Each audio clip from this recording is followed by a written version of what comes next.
এই wrong number মার্কা যারা আছে, যারা পীর সাহেব নাম দিয়ে বেরিয়েছে, পীরজাদা হয়ে গেছে, বেলায়েতের কিছু নাই, বেলায়েতের ব নাই বলে পীর সাহেব, বেলায়েতের ব নাই বলে পীরজাদা। না জিকির আজকার, না কিছু, না তাসাউফের চর্চা, না কিছু, না তরিকা, না কথা বলার ঢং। হ্যাঁ বলে পীর সাহেব, সব পীর সাহেব। আলু পটলের মতো পীর সাহেব বের হয়েছে। কথা বলুন, সমাজে আলু পটলের মতো পীর সাহেব বের হয়েছে, আবার নতুন নতুন সব পীর সাহেব বের হচ্ছে। ঠিক কিনা বলে? সব নেটে দেখেন না, হই হই হচ্ছে, সব পীর সাহেব, সব পীর। খবরদার, খবরদার, এইসব দোকানদারির পাল্লায় পড়বেন না। পীর বলি আলাদা জিনিস। 5 হুজুর কেবলা পীর সাহেব, 5 হুজুর কেবলা মুজাদ্দিদুজ জামান আল্লাহর বলি। হ্যাঁ, আর এখন বর্তমান পীর সাহেব আর দাদা পীর ও পীর সাহেব সব এক করে দেবেন। এই কথা ঠিক না? ঠিক জোরে বলে। ফুরফুরান আবু বকর সিদ্দিক তিনি দাদা হুজুর, আর এখনো সব হুজুর সমাজে ছড়াছড়ি হুজুরের। এই দুই হুজুরকে এক মনে করবেন, খবরদার। সব এক নয়। আমাদেরকে দেখে, আমাকে দেখে আপনি ওলি পীর বিচার করতে যাবেন না, গন্ডগোল হয়ে যাবে। হ্যাঁ, পীর যদি ফলো করতে হয়, কোন পীর ওলিকে যদি ফলো করতে হয়, বর্তমান আমাদেরকে ফলো না করে পীর যদি ফলো করতে হয় 5 হুজুরকে করেন, যারা গুজরে গেছে, যারা চলে গেছে। পীর যদি দেখতে হয়, ফলো করতে হয়, তো মুজাদ্দিদুজ জামানকে ফলো করেন। হ্যাঁ, শাহেনশাহ হিন্দ খাজা গরিব নওয়াজকে ফলো করে, মাহবুবে ইলাহিকে ফলো করে, কুতুবউদ্দিন বখতিয়ার কাকিকে ফলো করে, আবু বকর শিবলিকে ফলো করে, জুনায়েদ বাগদাদিকে ফলো করে, তার সিরাত পড়ে, তার জীবনী পড়ে। আমাকে পড়তে যান, আমার জীবনী পড়তে যান, আমার জীবনী পড়ে আপনি পীর সাহেব ফলো করবেন না, খবরদার। আলু পটলের মতো ছড়াছড়ি, খবরদার না। যারা গুজরে গেছে, জুনায়েদ বাগদাদিকে ফলো করে, মাওলানা রুম জালালউদ্দিন রুমিকে ফলো করে, শামস তাবরেজকে ফলো করে, দাতা গঞ্জ বখশ আলী হুসৈনিকে ফলো করে, শেখ আবুল আব্বাস আল মুরসিকে ফলো করে, আবু বকর শিবলিকে ফলো করে, শেখ আকবর ইবনে আরবিকে ফলো করে, আব্দুর রহমান জামিকে ফলো করে। তাদের জীবনী পড়ে, তাদের সিরাত পড়ে, নিজামউদ্দিন আউলিয়াকে ফলো করে, মুজাদ্দিদ আল ফিসানি আর শেখ আহমদ ফিরহান্দিকে ফলো করে, শাহ নকশবন্দ খাজা বাহাউদ্দিন নকশবন্দিকে ফলো করে, আবুল হাসান শাহজালিকে ফলো করে, আর শেখ আহমদ রিফাইকে ফলো করে। ফলো যদি করার হয় পীর মুস্তাফা মাদানী সিদ্দিকী মেদিনীপুরের জমিনে শুয়ে আছেন, তাকে ফলো করে। যারা গুজরে গেছে, যারা গুজরে গেছে ফলো করে। অতএব আল্লাহ পাক আমাদেরকে এই ফিতনার হাত থেকে আল্লাহ হেফাজত করেন। বলেন আল্লাহুম্মা আমিন। উচ্চ আওয়াজে বলেন আল্লাহুম্মা আমিন।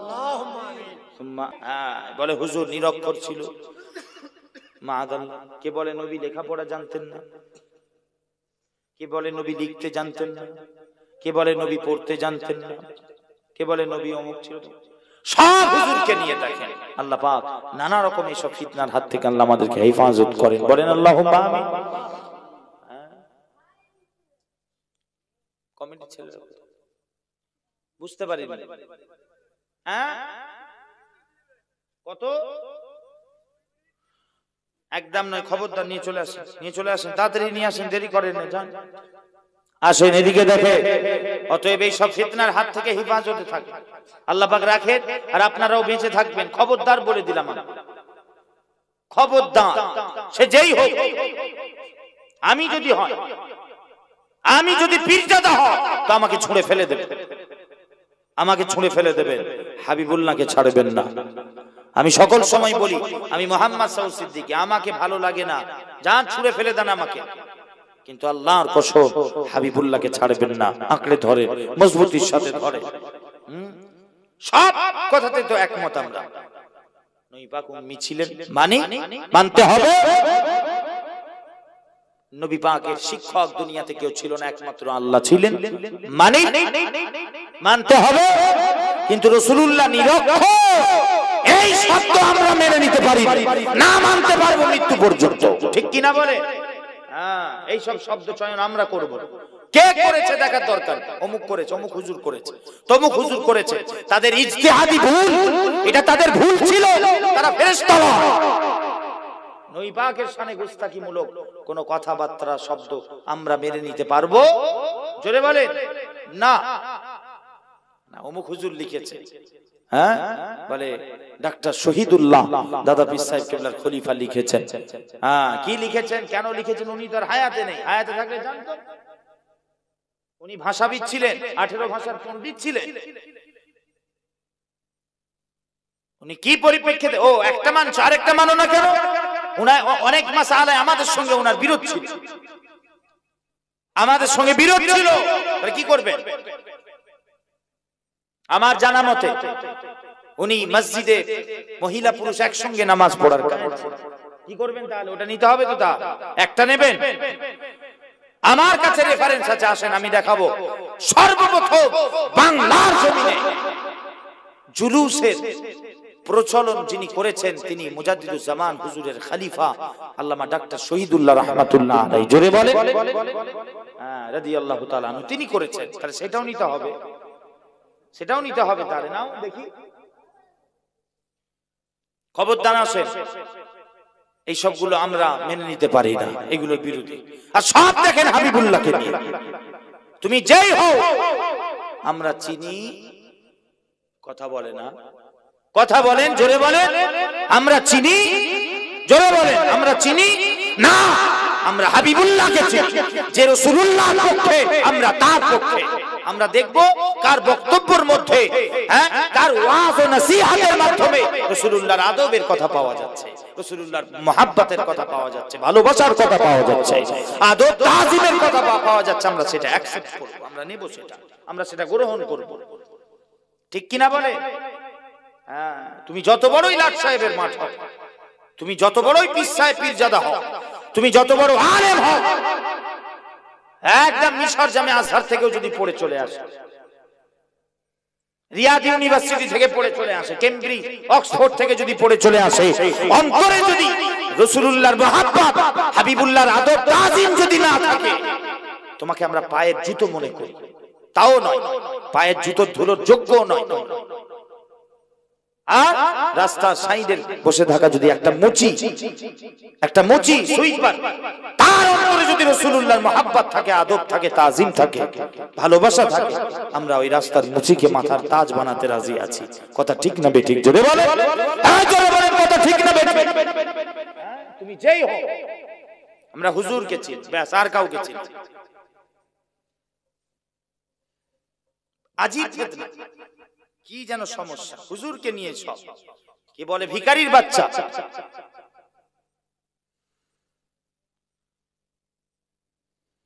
সব হুজুরকে নিয়ে। ওই জন্য আসে, নিজের জায়গা ঠিক করেন, হাবিবুল্লাহকে ধরেন, আগে ধরেন, হুজুরকে আঁকড়ে ধরে, হুজুরের মুহাব্বতের দামান মজবুতির সাথে আগে ধরেন, তারপরে সব, তারপরে আমল, তারপরে নামাজ, তারপরে রোজা, তারপরে হজ, তারপরে যাকাত, তারপরে দান খায়রাত, তারপরে গোটা শরীয়ত। তারপরে কেন? আমল আপনাকে জান্নাতে নিয়ে যেতে পারবে না, ঈমান জান্নাতে নিয়ে যাবে। আর ঈমানের নামটাই হলো মুহাব্বতে রাসূল। মুহাব্বতে রাসূল আপনাকে জান্নাতে নিয়ে যাবে। আর আমল তখন কাজে আসবে যখন আপনি মুহাব্বতে রাসূলের দামান ধরে আমল করবেন। আমলটা যদি আপনার টুটা ফুটাও হয়, আল্লাহর দরবারে কবুলিয়াতের গ্যারান্টি আছে। জোরে বলে, আরো জোরে বলে সুবহানাল্লাহ। আর হুজুরি নেই, তুমি যত পাক সাফ অবস্থায় খেয়াল করে করে শরীয়ত মেনে মেনে যতই আমল করো, একটা কবুল হবে না, একটা কবুল হবে না আল্লাহর দরবারে। কেন? তোমার কাছে হাবিবুল্লাহর মুহাব্বত নেই, কোনো দাম নেই, কোনো দাম, জোরে বলে, নেই। আমলের দাম তখনই হবে যখন তোমার হাতে মুহাব্বতে রাসূলের দামান থাকবে। জোরে বলেন সুবহানাল্লাহ। খবরদার আসেন, এসব ফিতনা বেরিয়েছে সব হুজুর সম্পর্কে, হুজুরকে ছোট করে, হুজুরের শান, হুজুরের আজমত, হুজুরের মাকাম, হুজুরের রিফাত, ওতে হাত তোলে, আঙ্গুল তোলে। আর এতেই এরা ফজিলত খুঁজে পায়, এতেই এরা মুজিজা খুঁজে পায়, এতেই এরা শান খুঁজে পায়। কেন? আল্লাহ মোহর যে মেরে দিয়েছে, অন্তরে যে লাগিয়ে দিয়েছে। খাতামাল্লাহু আলা কুলুবিহিম।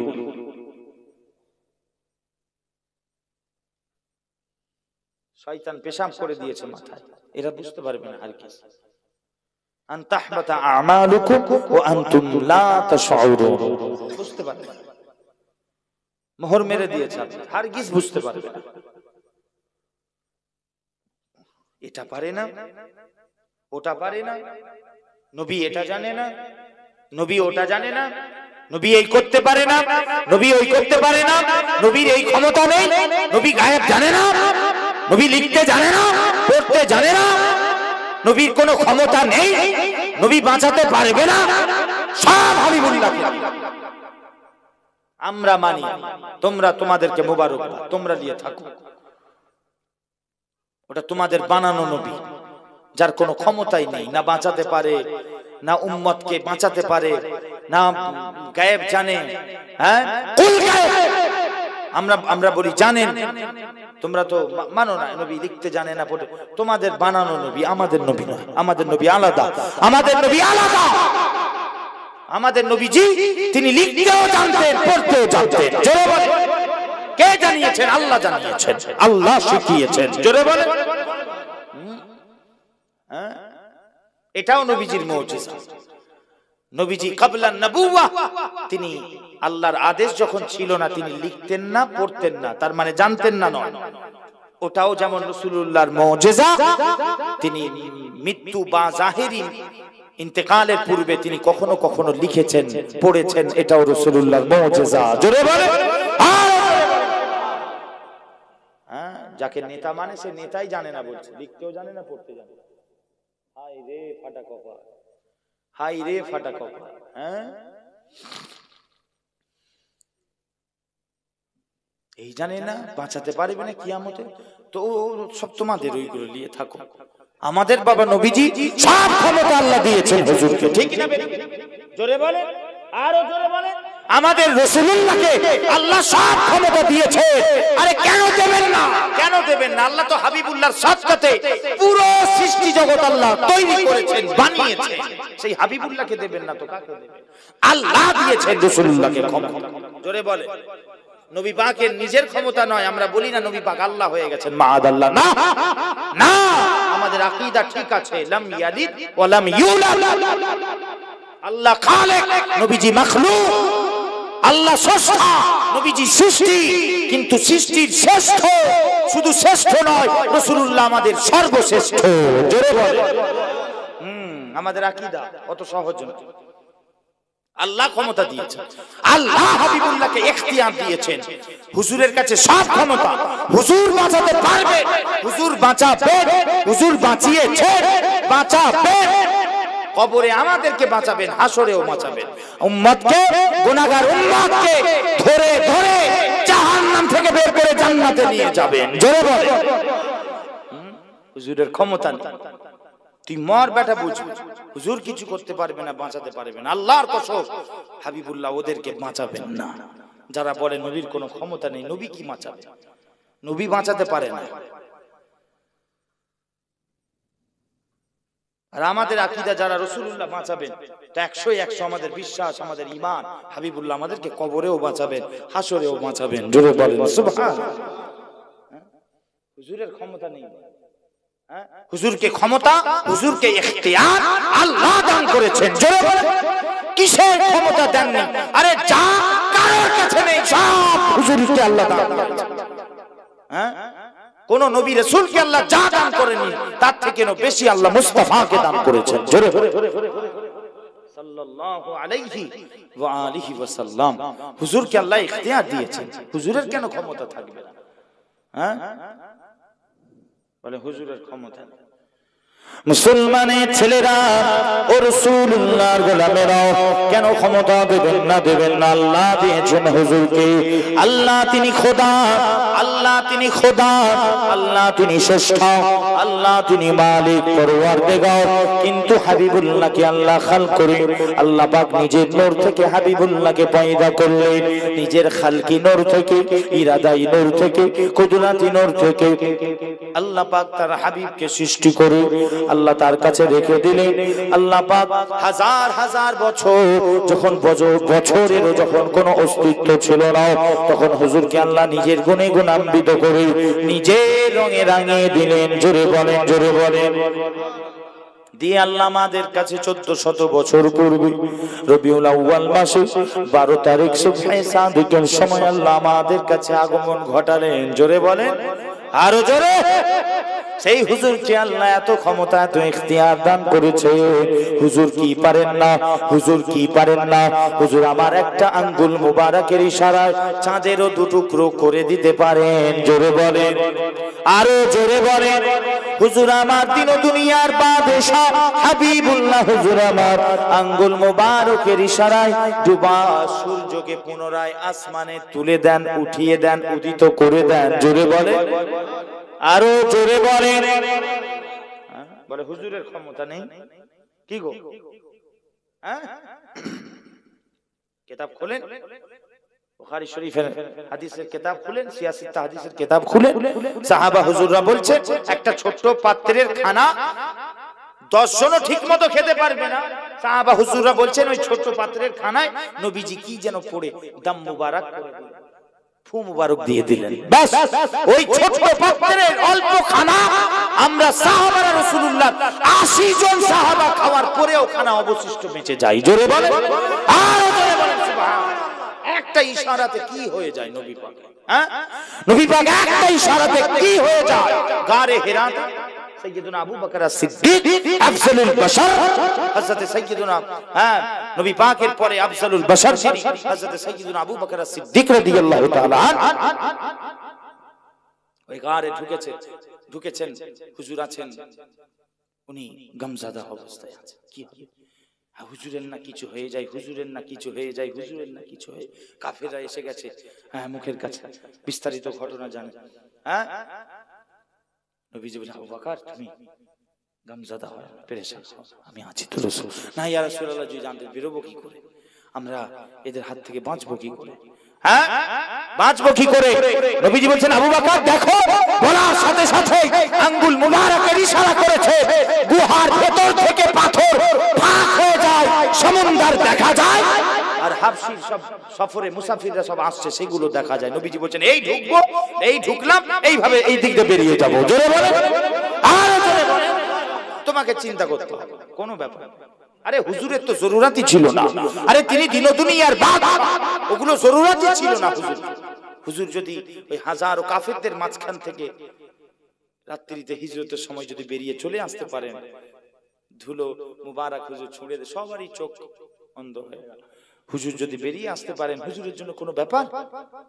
জোরে বলেন, বলে হুজুরের ক্ষমতা নেই, হুজুরের ক্ষমতা নেই। যুদ্ধের ময়দান, জিহাদের ময়দান, লড়াই চলছে, সাহাবা হুজুরদের তলোয়ার ভেঙে গেছে। নবী পাকের কদম মুবারকের কাছে এসে বলে, ইয়া রাসূলুল্লাহ কি করব, তলোয়ার নেই। একটা খেজুরের ডাল নিয়ে নবীজি বলেন, এই নাও যাও, খেজুরের ডাল নিয়ে সাহাবা হুজুররা লড়াই চালায়। আল্লাহর কসম, এক এক কাফেরদের গর্দান উড়ে যায়। জোরে বলে সুবহানাল্লাহ। খেজুরের ডাল নবীজি দিয়ে দিলেন, তলোয়ারের কাজ করে, যাকেই মারে গর্দান উড়ে যায়। জোরে বলেন সুবহানাল্লাহ। নবী পাকের ক্ষমতা নেই, হুজুরের ক্ষমতা নেই, বলে কি যেন ফিতনা।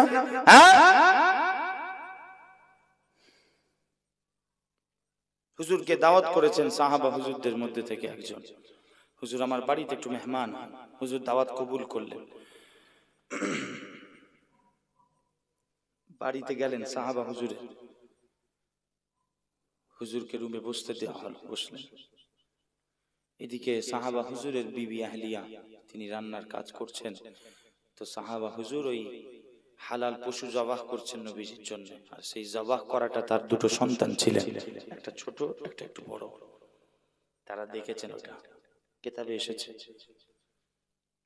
তারা দেখে বাচ্চাগুলো, তিনাদের দুই সন্তান, তারাও ছুরি নিয়ে খেলতে খেলতে একজন আরেকজনকে জবাই করে দিয়েছে, ইন্তেকাল হয়ে যায় এক ভাই। এই অবস্থা দেখে আরেকটু বড় ভাই, সেও উঁচু জায়গায় উঠে পেরেশানিতে, টেনশনে, কি হবে, সেও উঁচু জায়গা থেকে পড়ে সেও ইন্তেকাল করে, দুই সন্তান ইন্তেকাল করে। মা এই অবস্থা দেখে সাহাবা হুজুরে আহলিয়া সাহাবিয়া, তিনি কি করেন, সন্তানগুলোকে নিয়ে একটা পাশে নিয়ে গিয়ে চাপা দিয়ে রাখেন। তো নবীজি দাওয়াত কবুল করে এলেন, হঠাৎ আল্লাহর হুকুম হচ্ছে দিক থেকে, আল্লাহর হুকুম হচ্ছে যে আল্লাহ পাক হুকুম করলেন, আয় আমার হাবিব, আয় আমার মুস্তাফা, আজকে আপনি মেহমানদারি কবুল করেছেন, মেহমান আপনি হয়েছেন, তো আপনি ওই সাহাবাকে নিয়ে, তার সন্তানদেরকে নিয়ে একসাথে বসে খাবেন। জোরে বলবেন না, আরে জোরে বলবেন না। নবীজি এসে এবারে খাওয়া দাওয়া শুরু হবে, আর সাহাবা হুজুরেরও আহলিয়া কি ছিলেন, যে সন্তান মায়ের মমতা, মায়ের দিল, সন্তান কুরবানি দিয়েছেন, একটা টু শব্দ করেন, বুকে পাথর বসিয়ে আলাদা রেখে নবী পাকের জন্য রান্না করছেন, হাবিবুল্লাহর জন্য সব কুরবান। যদি বলেন না সুবহানাল্লাহ, কি মা ছিল, হায় হায় হায়, ওই রকম মায়ের কদমে কুরবান আমি অধম গুনাহগার। একটা আওয়াজ বের করেন না। নবীজি সাহাবা হুজুরকে বললেন, যাও তোমার সন্তানদেরকে নিয়ে এসো, একসঙ্গে বসে আজকে আমরা খাবো। জোরে বলেন সুবহানাল্লাহ। আল্লাহর হুকুম হয়েছে যে সাহাবা হুজুর গিয়ে খোঁজেন ছেলেকে, বিবি বলেন এই এই অবস্থা হুজুর, এই এই অবস্থা। সাহাবা হুজুর ভয়ে কাঁপছেন, কি বলবো নবীজিকে। নবী পাকের কাছে গিয়ে আরজি করলেন, হুজুর এই ব্যাপার, এই ঘটনা ঘটেছে। নবীজি বলছেন, তাই চলো নিয়ে চলো, চলো আমাকে নিয়ে চলো। সন্তানদের কাছে নিয়ে গেছে, নবীজি বলেন চাদর সরাও, চাদর সরিয়ে দেওয়া হলো। দিনে দুনিয়ার বাদশা হাবিবুল্লাহ বললেন, এই মৃত বাচ্চা আল্লাহর হুকুমে জিন্দা হও, বলার সাথে সাথে মৃত বাচ্চা জিন্দা হয়ে যাও। জোরে বলেন সুবহানাল্লাহ। নবীর ক্ষমতা নাই বলে, আরে কিসের ক্ষমতা নাই? আল্লাহ পাক তার খোদাই, আল্লাহ খোদা ঠিকই, কিন্তু তার খোদাই হাবিবুল্লাহর হাতে দিয়ে দিয়েছে। জয় বলেন সুবহানাল্লাহ। বলে হুজুরের হাতে ক্ষমতা, ঠিক কি না? কি বলে হুজুরের ক্ষমতা নেই নাকি? হুজুরের কি ক্ষমতা নেই? একটা খেজুরের গাছ ছিল, ডাক দিয়েছেন, এই খেজুরের গাছ এদিকে এসো, বলার সাথে সাথে মাটি চিরতে চিরতে মাটি ফাঁক হতে হতে খেজুরের গাছ রাসূলুল্লাহর কদম মুবারকের কাছে এসে হাজির আদায়। জোরে বলে, আরো জোরে বলে, আরো জোরে বলে সাল্লাল্লাহু আলাইহি ওয়াসাল্লাম। হুজুরের কাছে নাকি ক্ষমতা নেই? হুজুর এই পারেন না, হুজুর ওই পারেন না, হুজুর এই জানেন না, হুজুর ওই জানেন না। আরে আমরা মানি না, আমার হুজুর সব জানেন, সব পারেন। জোরে বলে, ক্ষমতা দিয়েছেন কে? জোরে বলেন কে দিয়েছে? আল্লাহ দিয়েছে। এত ওলি আল্লাহদের কারামাত শোনেননি? সব এতদিন ধরে তো সব কারামাতই শুনে এসেছেন ওলি আল্লাহ। তো ওলি আল্লাহদের এত বড় বড় পাওয়ার, এত বড় বড় ক্ষমতা যদি আল্লাহ পাক দেন, আদনাসা একটা উম্মতে মুহাম্মাদীর ওলিদেরকে যদি দেন, যিনি ইমামুল আম্বিয়া, যিনি নবিকুল সম্রাট, যার জন্য আল্লাহ গোটা সৃষ্টি জগৎ সৃষ্টি করেছেন, সেই হাবিবুল্লাহকে ক্ষমতা দেন। তোমার মাথায় কি পড়লো? বাজ পড়েছে মাথায়? তোমার মাথায় বাজ পড়ে গেছে। লিখতে জানতেন না, পড়তে জানতেন না, কি গো জোরে বলে, খোদার গজব পড়েছে তোমার মাথায়। ওই পাকের শানে এসব কথা বলো। আমাদের আকীদা, আমার নবীকে আল্লাহ পাক একদম জগৎ সৃষ্টির শুরু থেকে নিয়ে আউয়াল থেকে নিয়ে আখির পর্যন্ত সমস্ত ইলম আল্লাহ হুজুরকে দান করেছেন। জোরে বলে, আরো জোরে বলে, সমস্ত ইলম যা কিছু হয়েছে, হচ্ছে আর হবে কিয়ামত পর্যন্ত সব রাসূলুল্লাহকে আল্লাহ ইলম দিয়েছে। নবী আমার জানেন সব। জোরে বলে, আরো জোরে বলে, তার থেকেও বেশি ইলম আল্লাহ পাক হাবিবুল্লাহকে দান করেছেন। ওই যে দান করেছেন ইলম, ওই ইলমের মধ্যে লেখাটাও আছে, পড়াটাও আছে। জোরে বলে, আরো জোরে বলেন। কি যেন একদম একটা ফিতনা ধরে রেখেছে, আজীব যেন। সব হুজুরকে আল্লাহ পাক আমাদেরকে হেফাজত করেন এদের থেকে।